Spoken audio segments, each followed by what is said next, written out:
नमस्कार साथियों, स्वागत है आप सभी का दिशा ईराइज ऑनलाइन प्लेटफॉर्म पर। साथियों, हम पिछली क्लास में महाराणा कुंभा के बारे में बात कर चुके हैं। महाराणा कुंभा, इनका समय 1433 से 1468 रहा है। उन्हीं महाराणा कुंभा के बारे में हम बात कर चुके हैं और आज की क्लास में हम उदा या उदयकरण की बात करने जा रहे हैं। उदा कौन था? उदा या उदयकरण भाई महाराणा कुंभा का ही बड़ा बेटा। सबसे खास बात, महाराणा कुंभा का ही क्या था? ये बड़ा बेटा था साहब। इसकी विशेषताएं क्या थी ये हमें जानना होगा कि भाई इसकी विशेषताएं क्या क्या थी।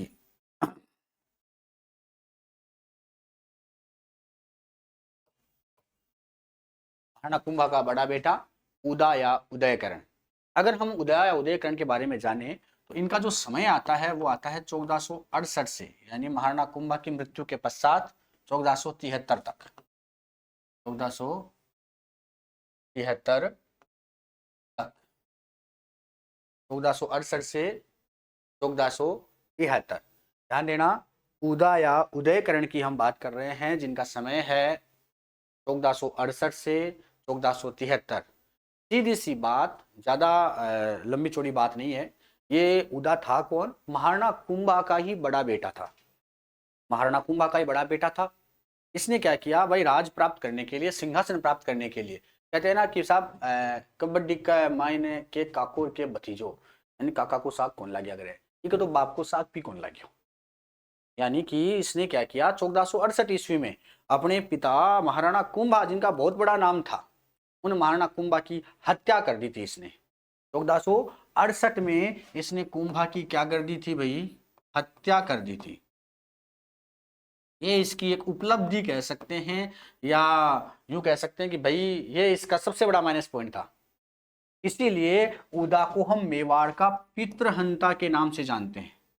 किस नाम से जानते हैं भाई? मेवाड़ का पितृहंता। इसे कहते हैं हम उदा को। क्यों? क्योंकि इसने क्या किया भाई? अपने पिता की हत्या कर दी। तो उदा को मेवाड़ का पितृहंता के नाम से जाना जाता है भाई। ध्यान देना, बाद में इसका एक छोटा भाई हुआ रायमल। कौन था? रायमल। रायमल के बारे में हम जानेंगे। 1473 में वो राजा बनता है, 1509 तक रहता है, सांगा तक रहता है ना। तो रायमल जो है वो क्या करता है? उदा को एक युद्ध करता है, दाड़िमपुर का युद्ध। कौन सा युद्ध है भाई? दाड़िमपुर का युद्ध है। तो कई बार ये एग्जाम में प्रश्न पूछा गया है, आरएस जैसी एग्जाम में, भाई दाड़िमपुर का युद्ध जो है ये हुआ कब था? भाई दाड़िमपुर का युद्ध कब हुआ था? तो ध्यान रखना, दाड़िमपुर का युद्ध 1473 ईस्वी में हुआ था। कब हुआ था?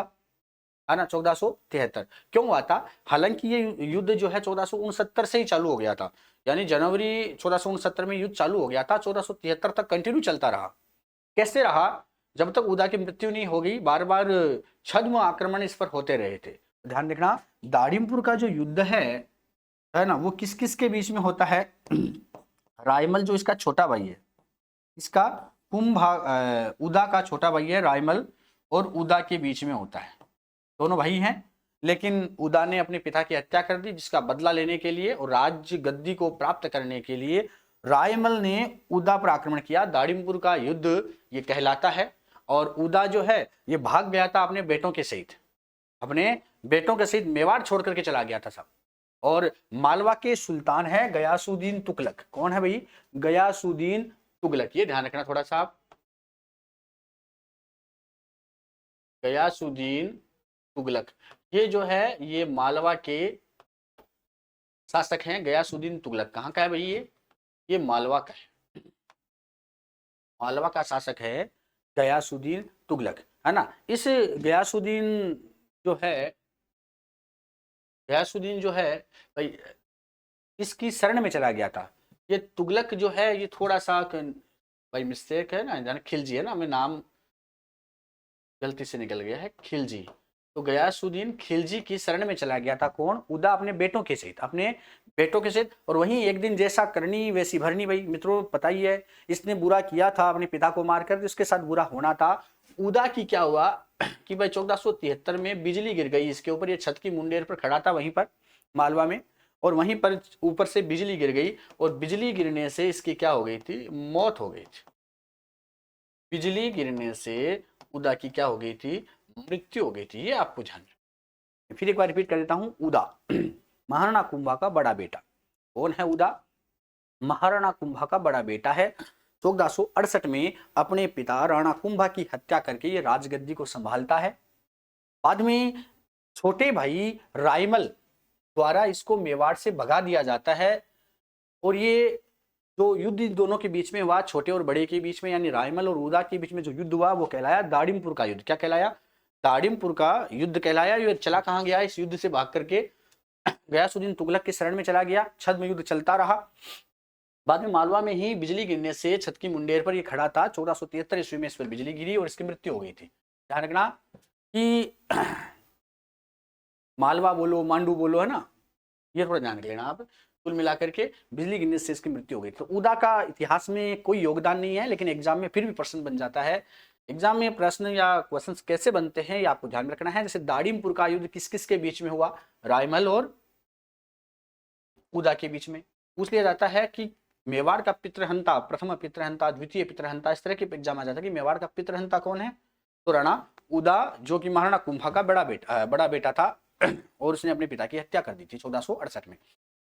अगला शासक आता है रायमल। क्यों? क्योंकि दाड़िमपुर के युद्ध में जब ये भाग गया था, लेकिन अभी तक शासक घोषित नहीं किया गया था रायमल। 1473 में जब इसकी मृत्यु हो गई उदा की, तब रायमल को शासक घोषित किया गया। तो अगला शासक 1473 से 1509 तक, 1473 से 1509 तक कौन आता है भाई? 1473 से 1509 तक कौन आता है? रायमल आता है। कौन आता है मित्रों? रायमल आता है ना। बैकग्राउंड आपके लिए ये ठीक रहेगा। ये लो, कौन आता है? रायमल आता है।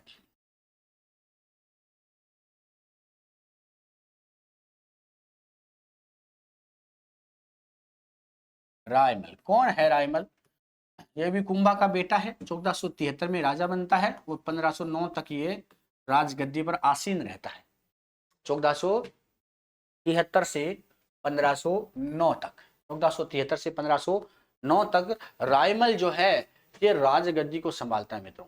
अब आपको पता ही है रायमल था कौन? कुंभा का छोटा बेटा था। कुंभा का बड़ा बेटा कौन? उदा। और उदा के बाद ही ये राजा बना था। दाड़िमपुर के युद्ध में उसको भगा करके जब इसकी मृत्यु हो गई तो उसने अपने आप को राजा घोषित कर दिया। तो ये जब मेवाड़ का छोटा, यूं कहें राणा कुंभा का छोटा बेटा जब राजा बनता है तो इसने छोटा मोटा शासन नहीं किया। 1473 से लेकर 1509 तक मित्रों, 1473 से 1509 तक, 9 से 3 गए 6 और 147 गए 3, ये हो गया अपना 36 वर्ष तक। कितने वर्ष तक? एक बहुत बड़ा लंबा काल इसने अपने शासन काल में गुजारा। ध्यान देना थोड़ा सा इसके ऊपर, आप सोचना ये वही रायमल है। थोड़ा याद करना, जब हमने कुंभा पढ़ा था, कुंभा में हमने कहा था कि एक संधि हुई थी हंसाबाई की मध्यस्थता से, एक हंसाबाई की मध्यस्थता से संधि हुई थी, आंवल बावल की संधि, याद होगा। उसी दौरान, उस आंवल बावल की संधि के दौरान जो राव जोधा था उसकी बेटी थी श्रृंगार देवी। उस श्रृंगार देवी संधि, आंवल बावल की संधि के दौरान राव जोधा की जो बेटी थी श्रृंगार देवी, उसका विवाह रायमल के साथ हुआ था। ये वही रायमल है मित्रों। आपको थोड़ा याद आ गया था पिछली क्लास को देख करके कि श्रृंगार देवी से विवाह जिसका हुआ था, ये जोधा की बेटी थी। और आंवल बावल की संधि के तहत, किसके तहत? आंवल बावल की संधि के तहत श्रृंगार देवी का विवाह रायमल के साथ हो गया था। किसके साथ हो गया था? रायमल के साथ हो गया था। तो ये आप ध्यान रखना, ये श्रृंगार देवी का नाम आप कई बार सुनते होंगे, कई बार आप श्रृंगार देवी का नाम सुनते होंगे। अगर आपने सुना है चित्तौड़ में एक घोसुंडा की बावड़ी है, चित्तौड़ में कौन सी बावड़ी है? घोसुंडा की बावड़ी। तो अगर आपसे कभी पूछ ले कि घोसुंडा की बावड़ी है कहां पर? चित्तौड़ में। घोसुंडा की बावड़ी कहां पर है मित्रों? चित्तौड़ में है घोसुंडा की बावड़ी। और जो घोसुंडा की बावड़ी है जो चित्तौड़ में है, उसका निर्माण किसने करवाया था, उसको बनवाया किसने था? वो है कौन? श्रृंगार देवी। कौन सी देवी है भाई मित्रों? वो कौन सी देवी है? वो है आपकी श्रृंगार देवी। आपकी नहीं, ये श्रृंगार देवी है रायमल की श्रृंगार देवी, जोधा की बेटी रायमल की धर्म पत्नी श्रृंगार देवी। तो ये जो श्रृंगार देवी है, इसका विवाह रायमल के साथ हुआ था, जो जोधा की बेटी थी। राणा कुंभा और जोधा के मध्य आंवल बांवल की संधि हुई थी, हमने पढ़ी थी। तब आप कमेंट बॉक्स में मुझे उत्तर भी दे देना कि आंवल बांवल की संधि कब संपन्न हुई थी। आंवल बांवल की संधि कब संपन्न हुई थी, अथवा प्रश्न ऐसे भी बना देता हूं मैं कि रायमल और श्रृंगार देवी का विवाह कब संपन्न हुआ था। तो आप इस प्रश्न का उत्तर कमेंट बॉक्स में जरूर दें मित्रों। ठीक है, अब हम बात करते हैं श्रृंगार देवी के बारे में। इसने क्या किया, गोसुंडा की बावड़ी बनवाई थी।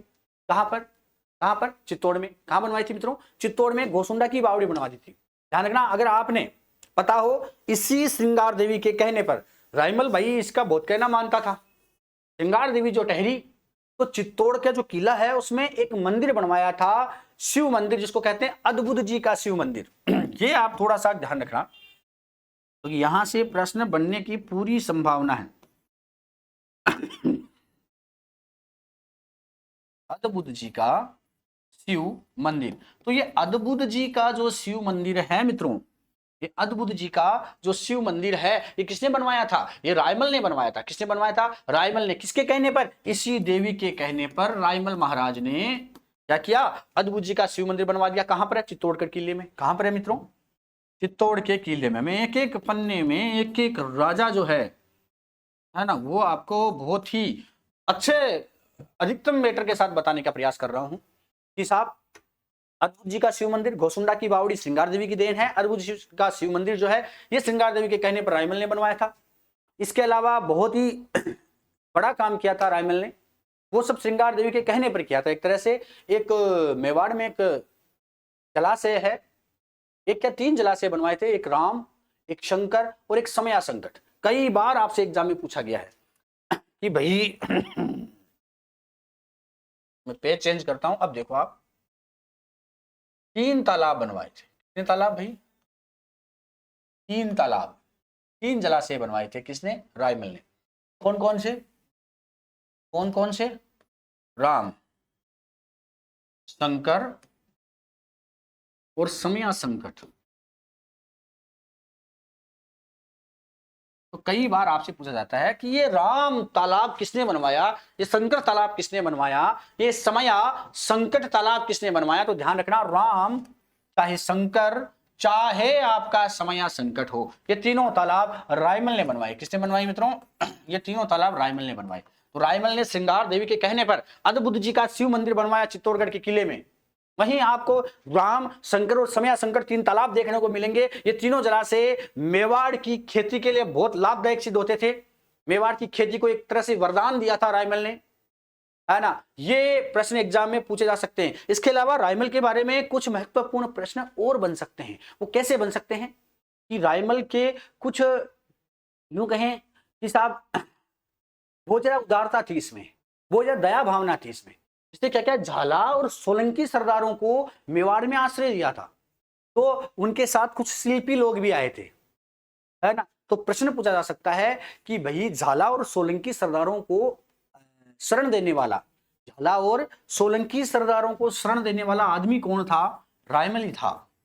कौन सा शासक था मेवाड़ का जिसने झाला और सोलंकी सरदारों को शरण दी थी, उनको आश्रय प्रदान किया था, वो कौन था, वो आपका रायमल ही था। इसके समय में जो शिल्पी आए थे उनका नाम एग्जाम में पूछा गया है, अर्जुन का नाम पूछा गया है। ध्यान रखना, महेश और गोपाल भट्ट का नाम भी पूछा गया है।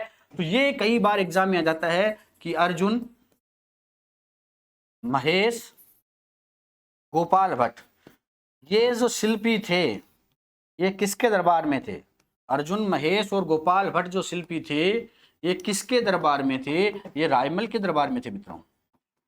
किसके दरबार में, रायमल के दरबार में थे अर्जुन, महेश और गोपाल भट्ट नामक शिल्पी। अर्जुन, महेश भट्ट और गोपाल भट्ट ये जो थे ये रायमल के दरबार में ही शिल्पी हुआ करते थे। किसके दरबार में, रायमल के दरबार में शिल्पी हुआ करते थे मित्रों। कि साहब आपको विशेष रूप से ध्यान रखना है, 3 तालाब किसने बनवाए, रायमल ने बनवाए।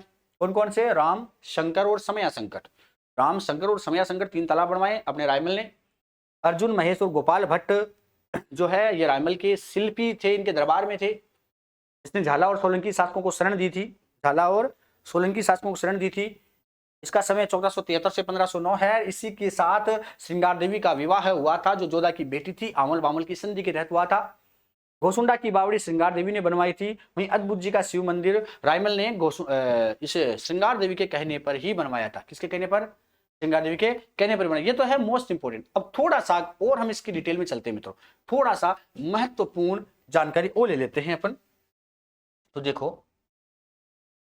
रायमल भाई, आप अगर देखते हो तो रायमल के 3 बेटे बहुत फेमस थे, है ना। हालांकि इसके 13 बेटे थे।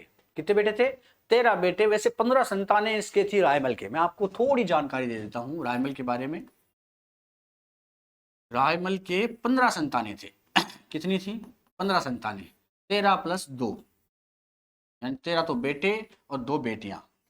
13 तो कहते बेटे और 2 क्या थी? Daughter, son and daughter. ध्यान देखना, रायमल के 15 औलादे थी, जिनमें 13 तो पुत्र थे और 2 इनकी पुत्रियां थी, है ना। इनकी पत्नियों की संख्या की बात करें तो इसके पत्नियां कम नहीं थी। 36 साल का शासनकाल था बंदे का, तो 11 धर्म पत्नियां थी इसके। कितनी थी? 11 पत्नियां थी। कितनी थी मित्रों? 11 इसके धर्म पत्नियां थी, जिनसे ही इसके 13 पुत्र और 2 पुत्रियां हुई थी। अगर हम बात करें, इसके 3 बेटे इतिहास में बहुत फेमस है, बहुत प्रसिद्ध हैं 3 बेटे इसके इतिहास में। कौन कौन से वो 3 बेटे इतिहास में फेमस है, तो मैं आपको बताऊं। इसका सबसे बड़ा बेटा पृथ्वीराज का नाम आपने सुना होगा। रायमल का ही बेटा था पृथ्वीराज। थोड़ा सा इतिहास को हम और आगे बढ़ाते हैं। पृथ्वीराज किसका बेटा था? रायमल का ही बड़ा बेटा था। एक दूसरा बेटा था इसके जयमल। कौन था? जयमल। और तीसरे का नाम आपने बहुत अच्छे से सुना है, सुना नहीं, आप जानते होंगे उनको, सांगा, जो बाद में राणा सांगा के नाम से फेमस हुए थे। राणा सांगा। तो इनकी 3 औलादें बहुत फेमस थी। इन 13 में से 3 औलादें, 3 संतानें, 3 पुत्र इनके बहुत फेमस हुए। एक पृथ्वीराज, एक जयमल और एक सांगा। पृथ्वीराज, जयमल और सांगा बहुत ज्यादा फेमस हुए थे। क्यों हुए थे? तो मैं आपको बताऊं कि यूं कहें कि जो इन तीनों के मध्य बहुत विवाद चले थे राजगद्दी को लेकर के, जिनमें से 2 तो बिल्कुल सगे भाई थे, एक तीसरी रानी का था। ध्यान रखना कि अगर हम बात करें, रायमल की एक पत्नी थी रतन कुंवर। कौन थी? रतन कुंवर। रायमल की धर्म पत्नी थी रतन कुंवर। रतन कुंवर। और रतन कुंवर की संतानों में से आता है तो पृथ्वीराज, एक आता है राणा सांगा। यानी सगे भाई थे पृथ्वीराज और राणा सांगा। पृथ्वीराज और सांगा जो है आपस में क्या थे? सगे भाई थे। और रतन कुंवर और रायमल की संतान थे। रतन कुंवर और रायमल की संतान थे, है ना। रायमल की कमी थी मित्रों, रायमल की एक बहुत बड़ी कमी थी कि ये अपने पूरे जीवन काल में ये अपना उत्तराधिकारी निश्चित नहीं कर पाया था। अब सीधी सी बात है, जब उत्तराधिकारी नहीं बनाएगा तो बेटों में तो लड़ाइयां होंगी। सब सोचते हैं कि भाई मुझे बनाएगा, मुझे बनाएगा, मुझे बनाएगा। अब बनाएगा किसको, ये वो खुद डिसाइड नहीं कर पाया। अब होता यूं है कि जब तीनों के मध्य बहुत ज्यादा दुश्मनी बढ़ गई, बहुत ज्यादा वो मतलब कि नाराजगी बढ़ गई, शत्रुता बढ़ गई, तो क्या हुआ, एक इनका चाचा था सारंगदेव। कौन था? सारंगदेव। इन तीनों का एक चाचा था सारंगदेव। ये तीनों कह लगे भाई साहब सारंगदेव के पास में, सारंगदेव के पास में चले गए। और सारंगदेव ने क्या किया, इन तीनों को एक ज्योतिषी के पास ले गया। सारंगदेव इन तीनों को कहाँ ले गया? एक ज्योतिषी के पास ले गया। ये थोड़ा सा आपको याद रखना, ये कहानी में याद रह जाएगा आपको कि रायमल की 15 औलादें थी, 11 धर्म पत्नियों से, जिनमें 13 पुत्र 2 लड़कियां थी। इनके 3 फेमस पुत्र हैं, पृथ्वीराज, जयमल और सांगा। पृथ्वीराज और सांगा आपस में सगे भाई हैं, वहीं जयमल अलग है। रतन कुंवर के बेटे थे। ये तीनों गए थे सारंगदेव के पास में, जो इनका चाचा था। सारंगदेव क्या था? इनका चाचा था। भाई जब इनके मध्य शत्रुता बढ़ गई, तीनों किसके पास चले गए? सारंगदेव के पास में चले गए। वहां एक ज्योतिषी से सारंगदेव ने इनकी मुलाकात करवाई। और ज्योतिष ने इनकी जब कुंडलियां देखी, है ना, जन्म कुंडली खंगाली देखी, और इसने कहा कि मित्रों सांगा की कुंडली में राजयोग लिखा हुआ है। और यही समस्या पैदा होगी यहीं पर भाई साहब, है ना, कि राजयोग जो है वो सांगा की कुंडली में है। राजयोग किसमें है? सांगा की कुंडली में है साहब। अब इधर पृथ्वीराज बहुत ज्यादा महत्वाकांक्षी था। पृथ्वीराज सांगा की कुंडली में राजयोग बता दिया। सांगा की कुंडली में जब राजयोग बता दिया मित्रों, तो पृथ्वीराज को बड़ा गुस्सा आया। ये तो महत्वाकांक्षी आदमी था, ये तो चाहता था कि राजा तो मैं ही बनूं, मुझे क्या मतलब है कि कौन क्या कहता है। इसने तुरंत प्रभाव से तलवार निकाली और सांगा पर आक्रमण किया। सांगा बचने के प्रयास में अपनी एक आंख खो बैठा, यानी वो तलवार सीधी आंख पर जाकर के लग गई और सांगा वहीं एक आंख से काना हो गया। मित्रों, एक आंख का रह गया सांगा। ये देखो, ये है ना कि राम जी कह गए सिया से, ऐसा कलयुग आएगा भाई का भाई भी दुश्मन बन जाएगा। और यही हुआ, यही ये कलयुग है मित्रों कि साहब भाई भाई का दुश्मन बन गया। पृथ्वीराज ने सांगा की आंख फोड़ दी, मारना चाहता था, वो तो बच गया। राजयोग जो लिखा हुआ था, राजा तो बनेगा, कितना मारोगे, है ना। अब भाई साहब ये सारी घटना उस ज्योतिषी के दरबार में हुई। कई बार आ जाता कि ज्योतिषी कौन थी, तो ध्यान रखना, ये चारण जाति की एक पुजारी थी, चारण जाति की पुजारी थी जो भगवान की सेवा करती थी भीमल गांव में। ये ज्योतिषी कहां बैठती थी मित्रों, ये भीमल गांव में थी, ये चारण जाति की थी। कई बार यहां से प्रश्न भी आता है, भीमल गांव की ज्योतिषी थी, ये चारण जाति की थी, भीमल गांव की ज्योतिषी थी। कहां की थी, ज्योतिषी। अब भाई साहब तीनों भाइयों में जब पृथ्वीराज ने सांगा पर आक्रमण किया, सांगा वहां से बचबचाने लगा। उधर जयमल पृथ्वीराज मिले कि सांगा को पहले मारते हैं, बाद में हम आपस में सलट लेंगे। और इस तरह से इनके बीच में जबरदस्त युद्ध चलता गया मित्रों। और युद्ध ऐसा था कि तीनों भाई जो है जबरदस्त युद्ध में लड़ने लग गए। और कहते हैं कि साहब राणा सांगा जो है वो वहां से भागा, गोडवाड़ के मार्ग से भागा। अब देखो थोड़ी सी कहानी में ट्विस्ट कैसे लाते हैं अपन, कि आता है अपन क्या लाते हैं वही लेकर आए थे, है ना। जो सांगा है, पृथ्वीराज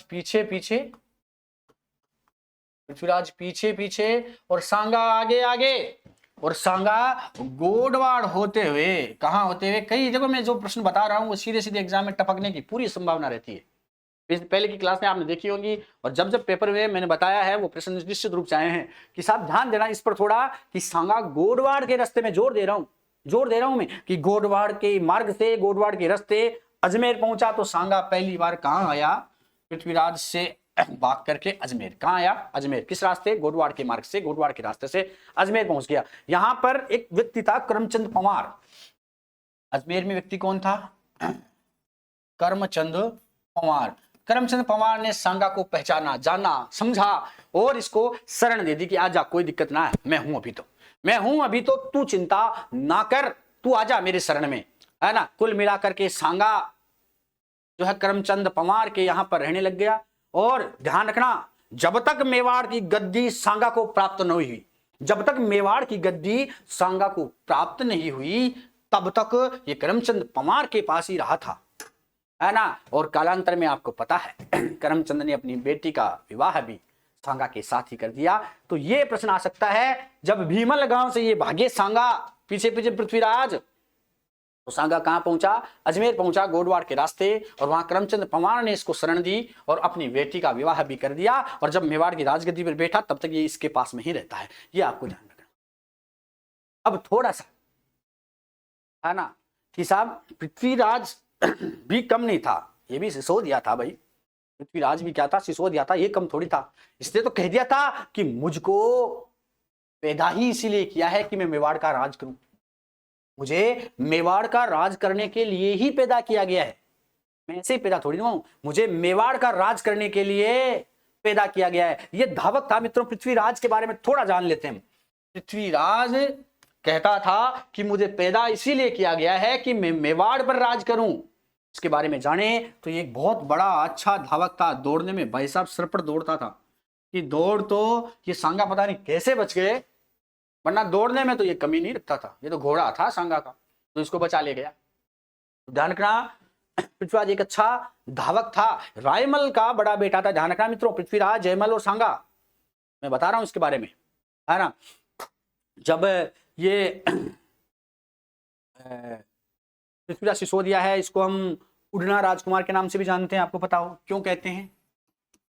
अच्छा धावक तो था ही था, तो क्या धावक होने की वजह से इसको उड़ना राजकुमार कहते हैं? नहीं मित्रों, इसके बारे में कई किंवदंतियां हैं, कई भ्रांतियां हैं, जिनको आप दूर कर लेना। कि पृथ्वीराज सिसोदिया को उड़ना राजकुमार कहा जाता है इसलिए नहीं कि वह दौड़ता था, वो इसलिए कि इसने एक दिन में एक बड़ा कारनामा कर दिखाया था। दो इलाके जो थोड़े दूर दूर थे, टोडा और जालोर का नाम सुना होगा आपने, टोडा और जालोर का नाम आपने सुना हो तो, कि दो इलाके जो आपस में बहुत दूर थे, एक टोडा और एक था जालोर। एक तो टोडा और दूसरा कौन था? जालोर। जब इसने टोडा और जालोर पर विजय प्राप्त कर ली थी एक ही दिन में, एक ही दिन में ये कारनामा कर दिखाया था। किसने? पृथ्वीराज ने। इसलिए इसको कहते थे उड़ना राजकुमार, है ना। ये भाई साहब तलवार का तो बहुत बड़ा शौकीन था। बाद में थोड़ी कहानी सांगा से टोडा की जुड़ जाती है। हुआ यूं था, टोडा जब हार गया, टोडा का शासक था राव सुल्तान। टोडा का शासक कौन था? राव सुल्तान। जब राव सुल्तान जो है ये टोडा हार गए थे, इन्होंने एक प्रतिज्ञा ली थी, एक वचन दिया था कि जो बंदा मुझे टोडा को वापस लाकर देगा, जो बंदा हारे हुए टोडा को वापस जीत कर मुझे सौंपेगा, मैं अपनी बेटी ताराबाई का विवाह है। उससे पहले बता रहा हूं मैं कि टोडा क्यों जीता पृथ्वीराज ने। इस तरह से पृथ्वीराज की कहानी टोडा से जुड़ती है। क्यों इसने टोडा पर आक्रमण किया था, ऐसा क्या किया था कि इसको टोडा पर आक्रमण करना पड़ा। ध्यान रखना, टोडा किसके पास था? मैं आपको बता दूं कि टोडा था गयासुद्दीन खिलजी के पास, जो मालवा का सुल्तान था, है ना मित्रों। सांगा का नाम आ गया है तो पृथ्वीराज, ध्यान रखना, पृथ्वीराज क्यों टोडा पर आक्रमण करता है, क्यों जीत कर लाके देता है? राव सुल्तान टोडा हारे हुए थे, राव सुल्तान टोडा को हारे हुए थे। किस तरह से ये टोडा को प्राप्त करते हैं? ध्यान रखना, राव सुल्तान किससे हारे थे टोडा? तो ये है गयासुद्दीन खिलजी।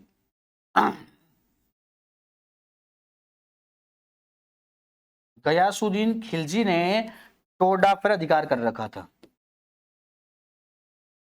ये मालवा के सुल्तान थे गयासुद्दीन खिलजी, इन्होंने टोडा पर अधिकार कर रखा था। और राव सुल्तान ने घोषणा की थी कि जो मुझे टोडा जीत कर लाकर देगा, मैं उससे अपनी बेटी ताराबाई का विवाह कर दूंगा। और भाई साहब ये बात जब पता चली पृथ्वीराज को, पृथ्वीराज ने तुरंत प्रभाव से गयासुद्दीन खिलजी को हराया टोडा के युद्ध में, और टोडा जो है वो जीत करके पुनः राव सुल्तान को सौंप दिया। और इस तरह से पृथ्वीराज का विवाह ताराबाई से हो गया। पृथ्वीराज का विवाह किससे हो गया? ताराबाई से। अब आपको ताराबाई याद आई होगी, अब आपको ताराबाई याद आई होगी मित्रों। ये वो कौन ताराबाई है? ये वही ताराबाई है, ये वही ताराबाई है मित्रों। याद करो थोड़ा ताराबाई को, आप थोड़ा सा याद करना कि साहब जब यूं कहें जिसके नाम पर अजमेर का किला, जिस पर नाम पर अजमेर का किला तारागढ़ कहलाता है, इसी ताराबाई के नाम पर अजमेर के किले का नाम तारागढ़ पड़ा था। सॉरी, इसी के नाम पर, इसी ताराबाई के नाम पर अजमेर किले का नाम क्या पड़ा था? तारागढ़ पड़ा था। क्यों? क्योंकि भाई जीर्णोद्धार करवाया था पृथ्वीराज ने, और बाद में ताराबाई के नाम पर तारागढ़, ताराबाई के नाम पर क्या रख दिया? तारागढ़ नाम पटक दिया था। किसका? तारागढ़ का, यानी अजमेर के किले का। अगर आपको थोड़ा और अच्छे से याद हो, पृथ्वी जब एक समस्या से घिर आया था, एक बड़ी समस्या से, पृथ्वीराज को मैं यह कर देता हूँ कि सांगा 1509 में राजा बन गया। तो सांगा राजा कैसे बन गया? पृथ्वीराज इतना ताकतवर होते हुए भी तो पृथ्वीराज को उसके भाई ने ही मार दिया, जयमल, है ना। यूं कहें कि साहब ये वही ताराबाई का पिता था राव सुल्तान, जिसने अपनी बेटी का विवाह पृथ्वीराज के साथ कर दिया था। बाद में कालांतर में इसी राव सुल्तान ने जयमल के साथ मिलकर इस पृथ्वीराज को मार दिया था। पृथ्वीराज के नाम अपने आप में बहुत बड़ा नाम है। तारागढ़ का नाम ताराबाई के नाम पर पड़ गया था। बाद में जब ये सिरोही से पुनः लौट रहा था, पृथ्वीराज जब सिरोही से पुनः लौट रहा था, तो इसने क्या किया था कि साहब बीच में ही अपना भाई, छोटा भाई था जयमल, और ये राव सुल्तान, ये दोनों मिलकर के, जयमल और सुल्तान दोनों मिलकर इसको जहर दे दिया। लड्डू खिलाए मीठे, लेकिन उनमें जहर था बढ़िया वाला। खाते ही पृथ्वीराज की मृत्यु हो गई। तो ये भी याद रखना आपको कि साहब सिरोही से लौटते समय, है ना, कि साहब यूं कहें कि जब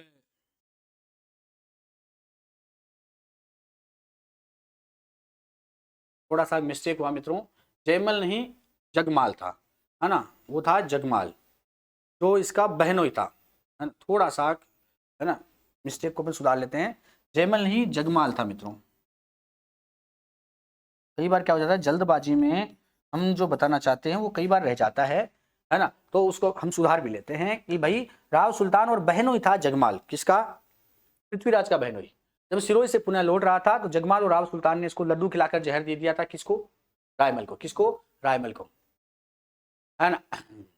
फिर गड़बड़ हुई पृथ्वीराज को, है ना, थोड़ा सा कि भाई पृथ्वीराज को गया राव सुल्तान और जगमाल ने क्या दे दिया था, जहर दे दिया था, है ना, लड्डुओं में, और इससे पृथ्वीराज की मृत्यु हो गई थी। मैं आपको पृथ्वीराज के बारे में थोड़ा और बता दूं कि इसकी 12 खंभों की छतरी जो है कुंभलगढ़ के दुर्ग में बनी हुई है ना। वीडियो क्या ज़्यादा लंबा हो रहा है, मैं इसको शॉर्ट करने का प्रयास कर रहा हूँ, जिससे थोड़ी जल्दबाजी में, अब ध्यान रखना, मैं क्लियर कर रहा हूँ। मैं 12 खंभों की छतरी कहाँ बनी हुई है इसकी, कुंभलगढ़ में। 12 खंभों की छतरी कुंभलगढ़ में बनी हुई है। जगमाल और राव सुल्तान द्वारा इसको मार दिया गया था लड्डू खिला करके, है ना। यूं कहें कि साहब बहनोई जो है ना, इसने सिरोही की, यूं कहें कि साहब अपनी बहनोई की स्मृति में, यूं कहें कि इसने भाई 12 खंभों की छतरी बनवाई थी। 12 खंभों की छतरी पृथ्वीराज की किसने बनवाई थी, या यूं कहे पृथ्वीराज ने किसकी स्मृति में बनवाई थी, जगमाल की स्मृति में बनवाई थी, है ना। वहीं मृत्यु कैसे हुई थी, जयमल और ये दोनों थे, राव सुल्तान, दोनों के द्वारा लड्डू खिला दिए गए। बाद में क्या हुआ, एक रायमल की छतरी भी बनी हुई है अपने उदयपुर के जावर में, ये भी आपको ध्यान लेना है।